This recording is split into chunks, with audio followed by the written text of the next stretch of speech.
Super salut à toutes et à tous. Dites-nous tout, les questions pour comprendre le pourquoi du comment pour le mieux vivre ensemble. Question également de mieux poser la brique du mur de la société de demain. Sur la sellette aujourd'hui, Madame Rosie, elle est originaire du Cameroun, c'est en Afrique centrale. Elle a une histoire qui frise la désolation la plus totale à nous raconter.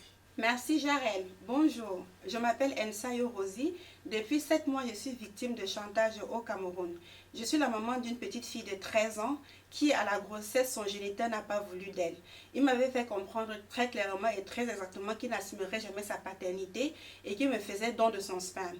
Et c'est ainsi qu'elle a été portée disparue et ma fille n'a jamais été reconnue.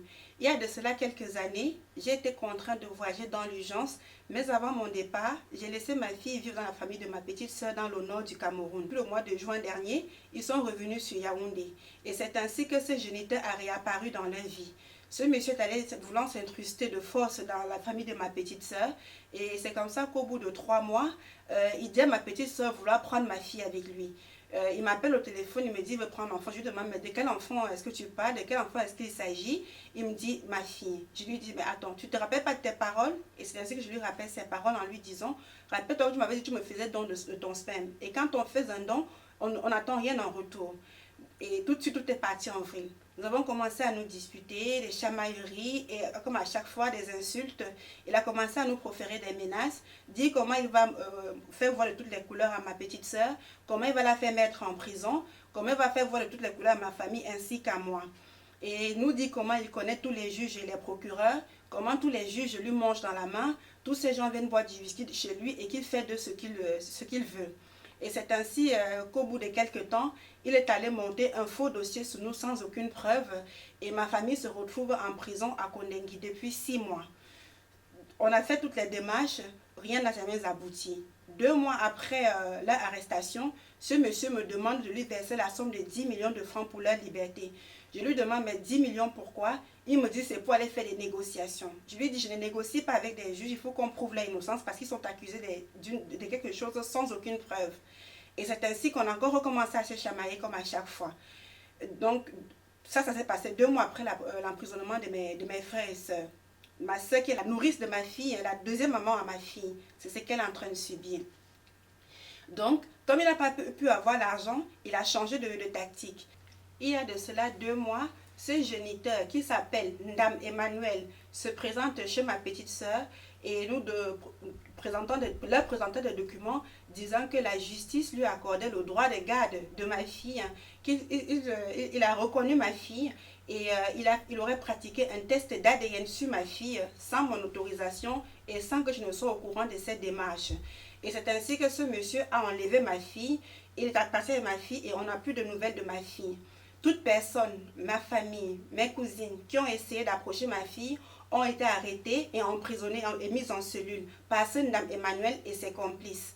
Donc, on n'a pas de nouvelles. Nous avons entrepris des démarches pour la libération de ma famille, donc de mes frères, de mes 2 grands frères et de ma petite sœur qui est la nourrice de ma fille, sans aucun résultat. À chaque fois, des plaintes sont arrêtées. Ce monsieur corrompt les gens de la police et nous n'avons pas de suite.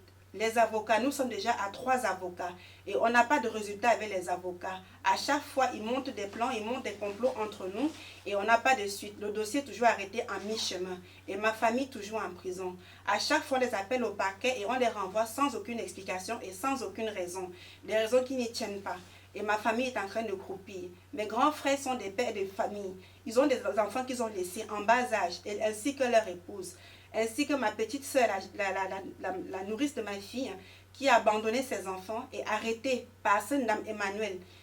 Alors, aux dernières nouvelles, ce monsieur demande que si on veut que ma famille soit libérée, que mes frères qui sont en prison signent un document en annulant tous leurs droits et en disant que moi j'ai abandonné mon enfant et que si c'est signe ce document où on m'accuse des choses, ils seront libérés. Mes frères ont refusé de signer et ils restent toujours en prison. Ce Ndam Emmanuel est tellement narcissique. Ce monsieur veut faire de mon enfant son fonds de commerce. Comme il n'arrive pas à avoir l'argent parce que mes frères sont en prison, maintenant il prend ma fille pour me faire la pression. S'il vous plaît, écoutez mes pleurs. Ce Ndam Emmanuel est quelqu'un de déchant. Ce monsieur est tellement narcissique qu'il est tellement détesté au Cameroun Toute personne peut peut-être vouloir se venger de lui et se rabattre sur mon enfant. Mon enfant court un très grand danger en restant avec ce monsieur. Mon enfant n'est pas du tout en sécurité. Et ce monsieur dit partout au Cameroun, il a des documents sur moi, que je suis recherchée par Interpol. Que Interpol va venir me chercher ici et me rapatrier. J'ai dit, il n'y a pas de problème, j'attends Interpol. On a demandé qu'il présente ce document. À nous, ne le donne pas, mais à la police, il va donner à la police. Et il dit que je suis recherché, que j'ai fui au Cameroun. Que j'ai fui au Cameroun parce que je faisais des mauvaises choses au Cameroun. Je n'ai jamais eu de casier judiciaire. Je ne suis même jamais entrée dans un palais de justice, dans un commissariat. Mais ce monsieur a monté des faux trucs sur nous. Il dit que si je descends au Cameroun, ses associés, lui, vont m'arrêter, vont me faire enfermer et me mettront en prison. Je n'arrive pas à aller au pays aider ma famille. Je suis bloquée ici. Je suis bloquée parce que si je descends là-bas, il n'y aura pas la possibilité de lutter pour ma fille. S'il vous plaît, aidez-moi. Aidez-moi à mettre ce hors-la-loi en prison. Aidez-moi à mettre ce hors d'état de nuit. Ce monsieur est tellement mauvais. Il est tellement détesté. Il est trempé dans des mauvaises choses au pays qu'aujourd'hui, regardez s'il vous plaît, sur mon chemin, j'ai croisé ce monsieur de Ndame Emmanuel et j'en paye le prix. Ma famille en paye le prix ainsi que ma fille. Nous ne sommes pas en sécurité. Il nous menace. Et je ne sais sur quelle base ce monsieur nous menace. Il nous accuse de choses qui ne sont pas vraies. Et aujourd'hui, il a enlevé mon enfant. Il dit qu'il aurait attribué une autre maman à mon enfant, que je ne suis plus la mère de ma fille. Donc ma fille n'a plus... En fait, je ne suis plus rien pour ma fille. Il est le père et il lui aurait attribué un autre enfant. Je vais m'appeler à l'école de ma fille, parce que je voudrais parler avec ma fille. Le principal a refusé de me passer l'enfant au téléphone, disant que ce monsieur a dit que toute personne qui appelle doit d'abord lui demander l'autorisation. Je ne sais quel pouvoir il a à l'école pour dire cela à un principal et qu'il l'exécute. S'il vous plaît, regardez ce que nous les femmes nous subissons. Nous faisons des enfants, nous souffrons, nous élevons nos enfants. Et après c'est à nous de payer le prix fort, à cause des hommes inconscients, des hommes ignorants. Et voilà le prix au jour d'aujourd'hui. S'il vous plaît, je demande de l'aide de toute personne dans le monde entier, de me venir en aide, car c'est mon seul enfant et ce monsieur m'a détruit. Ce monsieur est en train de détruire toute ma famille. S'il vous plaît, aidez-nous. Aidez-nous à nous en sortir, à prouver notre innocence, afin que justice soit faite, que mon enfant ne paye pas le prix. Ce monsieur veut faire de ma fille son fonds de commerce.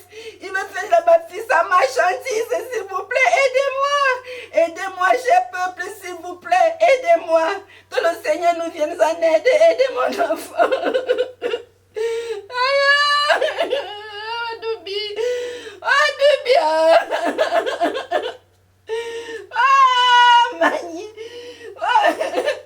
Mon enfant est en train de s'y vivre. La malchance de ma vie, aidez-nous s'il vous plaît. Aidez-nous. Mes grands frères sont en prison. Des vieux pères, des messieurs d'un certain âge ne sont pas des enfants. Ils n'ont jamais été arrêtés. Mais ce monsieur allait les mettre en prison sans aucune preuve, avec des fausses accusations.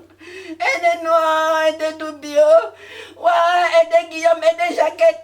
Jacquette qui élève mon enfant depuis que je ne suis pas là. Elle est en prison à cause de ce monsieur. Ma petite soeur qui est tout pour moi et tout pour ma fille. Elle paye le prix aujourd'hui. Elle a arrêté enfermée.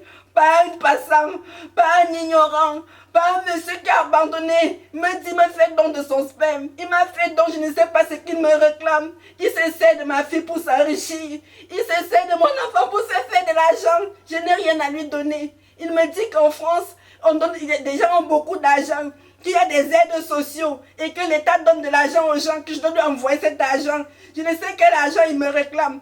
Monsieur est un narcissique, un maître chanteur. Aidez-moi s'il vous plaît, Sylvain. Ouais, Sylvain.